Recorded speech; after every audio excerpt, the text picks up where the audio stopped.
I'm Gwen Preston of Resource Maven. We're here at the Metals Investor Forum in Vancouver in January, and I'm joined by Robert Archer, who is newly the CEO of New Range Gold. Now, you have been involved in the New Range story for a while. You were an investor, then you joined the board 10 months ago, and then now you've joined as CEO. So obviously your level of interest in the company keeps growing. Right. So why don't you sort of explain to us why over the last few years you've become more enamored, I'm guessing, with the Pamlico project. Well, that's correct, Gwen. Well, since joining the board, I went down to visit the project a couple of times, and I was really intrigued by the project. And since stepping down from Great Panther, which was a producer, I really wanted to kind of get back to my technical roots as an exploration geologist and do something that really sort of brought me back to that stage of development, I guess. Yeah. And the exciting stage. Let's be honest. Yeah. Instead of just worrying about silly things like cash flow. Yeah. So it is exciting from that standpoint. It's early stage, but you're building from a really strong base of historical production, one of the highest grade historical producers in Nevada. Right. And remarkable grades that they've already been pulling out of there in terms of the sampling that's been done. And yet, with very little modern exploration on the project, it's been private hands since 1896. And there just seems to be a tremendous opportunity to rebuild this asset and really build it into something substantial. So the challenge for me as an explorationist to help do that and to get the story out and is really exciting. And I've always wanted to work in Nevada, and so here's a great chance to do that. I think one of the challenges, I've been down to the project, right. The grades are super interesting, very high grade, historic underground workings that you can go in and see and look at it. You can pan for gold quite effectively and dump piles.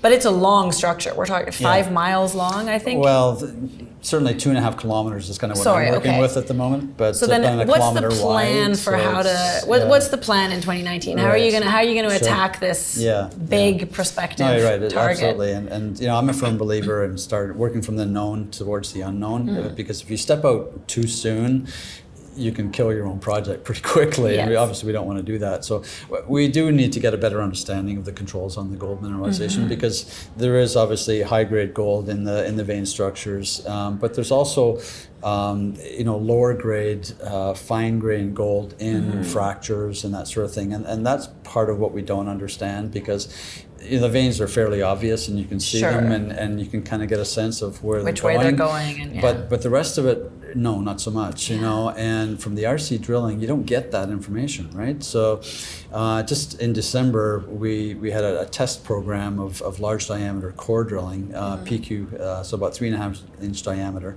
And we drilled 3 twin holes adjacent to some of the better RC holes, and then 1 step out, just so that we can, log the core. You can see the fractures. You can sample it more carefully, and so that when we get those assays, and we should start to get those back maybe as early as this coming week, then you can go back to the core and you can say, okay, this is where the gold is coming from. It's coming from this particular fracture set versus another one, and then you can relate that back to the RC drilling and say, okay, now we understand what we're seeing in the RC. So using that comparison, using that information in conjunction with all the underground mapping and sampling we're doing, try to get a much better understanding of the controls, and so then know how to step out on what we know and in which direction, and whether to drill vertical holes, angle holes. Do we want to keep drilling RC? Do we want to switch to core?